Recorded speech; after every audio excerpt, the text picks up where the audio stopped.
नगर में एक राजा रहता था। राजा बहुत बड़ा ज्ञानी और भविष्य देख सकता था। रामू नाई राजा का पुश्तैनी नाई है। रामू नाई की कई पीढ़ी राजा के पास ही काम करके बीत गई। रामू अपने साथ अपने लड़के को भी महल ले जाया करता।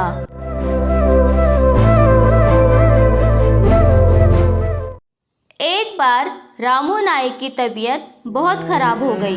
बेटा मदन, मुझे एक वचन दो, चाहे कुछ भी हो जाए, तुम्हें महाराज जो कुछ काम बोले कभी मना मत करना। ठीक है बाबा, मैं वचन देता हूँ, मैं महाराज का कहा कभी नहीं टालूंगा। इतना बोल के रामू नाई ने अपने प्राण त्याग दिए। बाबा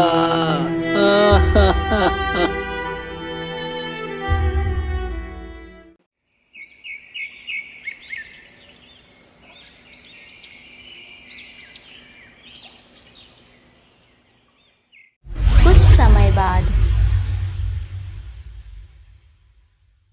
अब रामू की जगह महल में मदन जाने लगा।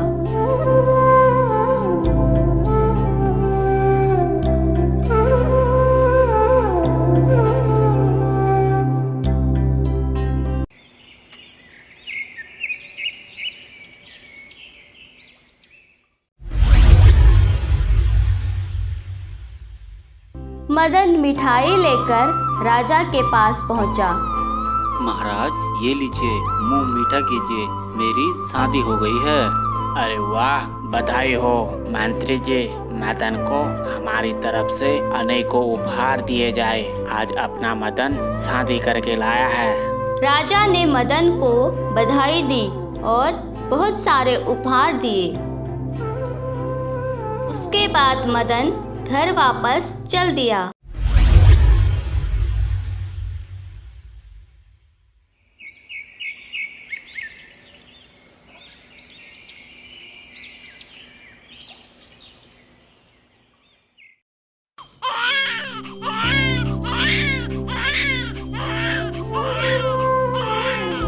मदन फिर से राजा के लिए मिठाई लाया।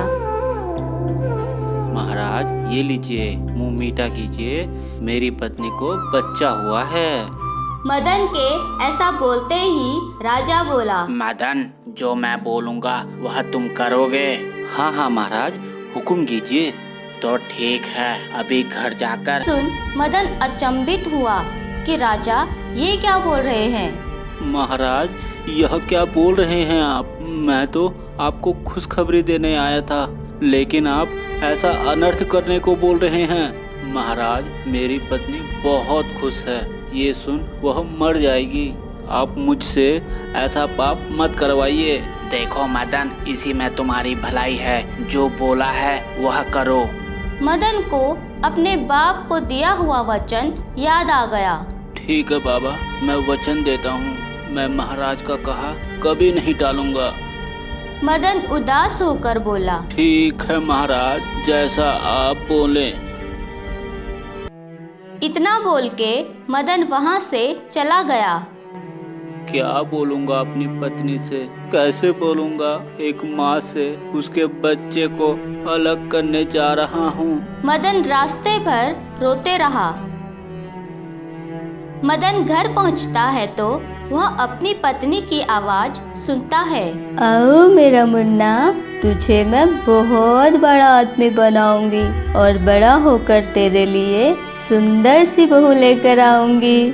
आओ देखो देखो मेरा मुन्ना कैसे बहू के नाम से खुश हो गया, बदमाश। मालती अपने बच्चे के साथ बहुत खुश थी। मदन बाहर से सब सुन रहा था। ये देख मदन के आंसू आ गए। अपने आंसू पोंछ वह अंदर गया। अरे आ गए आप। महाराज तो बहुत खुश हो गए होंगे हमारे बच्चे के बारे में सुनकर। जब हमारी शादी हुई थी, आपको तो पता ही है, महाराज ने हमें बहुत सारे उपहार दिए थे। इस बार भी उन्होंने अच्छा सा उपहार भेजा होगा। बताओ ना क्या भेजा है महाराज ने, बोलो ना, आप कुछ बोलते क्यों नहीं। ये सुन मदन की आंखों में आंसू आ गए। क्या हुआ, आप रो क्यों रहे हैं? खुशी के मौके में कोई रोता है भला? किसे पता था जो मालती इतनी खुश है उस पर दुख का मातम छाने वाला है। कुछ देर चुप रहने के बाद मदन बोला, मालती, हम यह बच्चा नहीं रख सकते। अपने बच्चे को अपने पास नहीं रख सकते, ये क्या बोल रहे हैं आप? हाँ, लाओ इसे मुझे दे दो। देखो मालती, मेरी बात को समझो। लाओ, यह बच्चा मुझे दे दो। आप मेरे बच्चे को कहाँ ले जा रहे हैं? नहीं, मैं आपको अपना बच्चा नहीं दूंगी। मदन ने मालती से बच्चा लिया। फिर वह राजा के पास गया। राजा ने उसे समझाया। देखो मदन, जितने दुखी तुम हो उतना ही दुख मुझे भी हो रहा है। तुम्हारा दुख मैं समझ सकता हूँ और इस बात को बुरा सपना समझकर भूल जाओ। उसके बाद वह घर चला गया। घर में मालती का रो रो कर बुरा हाल था। चुप हो जाओ मालती, चुप हो जाओ। शायद हमारी किस्मत में वह बच्चा नहीं था।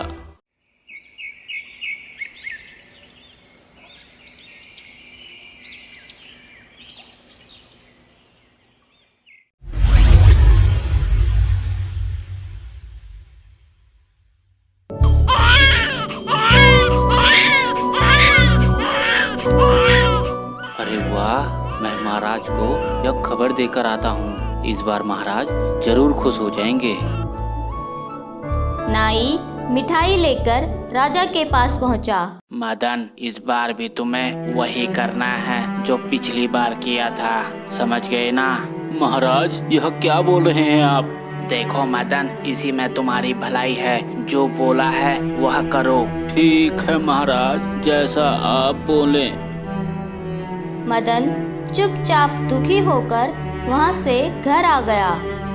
आखिर महाराज को यह हुआ क्या है जो ऐसा पाप करने को बोल रहे हैं? पता नहीं महाराज मुझसे किस जन्म का बदला ले रहे हैं। वह घर पहुंचा और मालती को बच्चा देने को कहा। मदन के ऐसा बोलते ही मालती समझ गई, इस बार भी वही होने वाला है। नहीं नहीं, मैं इस बार अपने बच्चे को नहीं दूंगी।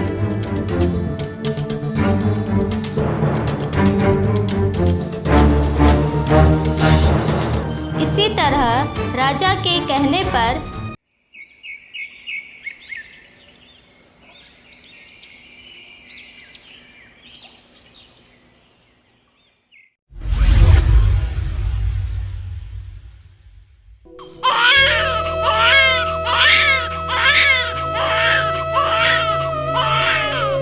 मदन जैसे ही राजा के पास जाने लगा तो मालती ने उसे रोका। देखो, भगवान की दया से मुझ पर इस बार रहम कीजिए। ये बच्चा मेरे पास रहने दीजिए। आप महाराज के पास मत जाओ।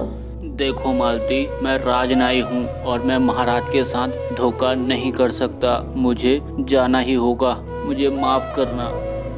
इस बार मदन खाली हाथ राजा के पास गया। जैसे ही मदन ने दुखी मन से राजा को बताया, राजा इस बार खुशी से झूम उठा। अरे भाई, इतनी अच्छी खबर इतने दुखी मन से क्यों दे रहे हो?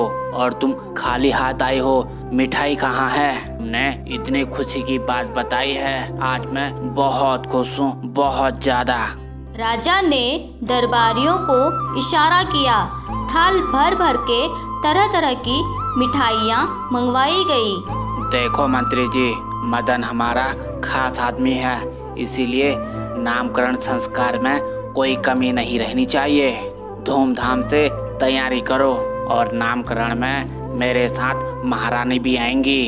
अचानक इतना परिवर्तन देख नाई को कुछ समझ में नहीं आया कि ये क्या हो रहा है। फिर मदन घर चला गया। मदन को देख उसकी पत्नी, देखो बहुत हुआ, लेकिन इस बार मैं अपने बच्चे को नहीं दूंगी। मदन ने अपनी पत्नी को सारी बात बताई। देखो मंत्री जी, मदन हमारा खास आदमी है, इसीलिए नामकरण संस्कार में कोई कमी नहीं रहनी चाहिए। धूमधाम से तैयारी करो और नामकरण में मेरे साथ महारानी भी आएंगी। चलो जो कोई बात भी हो, मगर मैं बहुत खुश हूँ। इस बार मेरा बच्चा मेरे साथ है।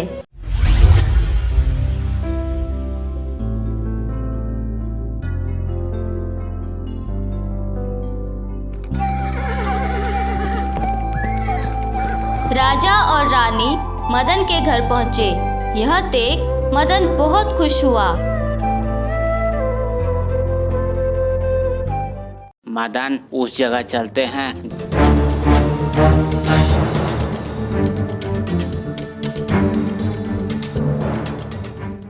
मदन राजा को उसी जगह ले गया। बताता तो तुम मेरी बात पर यकीन नहीं करते, इसीलिए तुम खुद ही सुन लो वह क्या बोल रहे थे और बड़े होकर वह क्या करते। इतना बोल राजा ने मदन का हाथ पकड़ा और पहले वाले गड्ढे के पास ले गया। उस गड्ढे से आवाज आती है, मैं इस राज्य का सबसे बड़ा चोर बनूंगा। ऐसी कोई चोरी नहीं होगी जो मैं ना करूं। इतना सुन मदन चौंक गया। राजा उसे दूसरे गड्ढे के पास ले गया। मैं तो सबसे पहले अपने बाप को ही मारूंगा। नाम के पीछे से नाई लगा दिया है और लोग मुझे बोलते रहेंगे, नाई का लड़का। मेरा बाप गया है राजा के पास मेरे होने की खुशखबरी देने के लिए, लेकिन मैं बड़ा होकर उस राजा का गला अपने बाप के उस्त्रे से ही काटूंगा। राजा को मारकर उसके बाद मैं ही राजा बनूंगा। इतना सुनकर राजा ने मदन का हाथ छोड़ दिया और हाथ छोड़ते ही आवाजें भी बंद हो गई। मुझे माफ कीजिए महाराज, मैं आपके बारे में गलत सोचता था। रख देते, आपने मुझे बचा लिया। अब मुझे समझ आया पिताजी ने आखिरी समय में मुझे आपकी बात मानने को क्यों कहा था। सच में महाराज, आप बहुत बड़े ज्ञानी हैं। इसके बाद दोनों वापस आ गए और नाई के लड़के का नामकरण अच्छे से मनाया गया।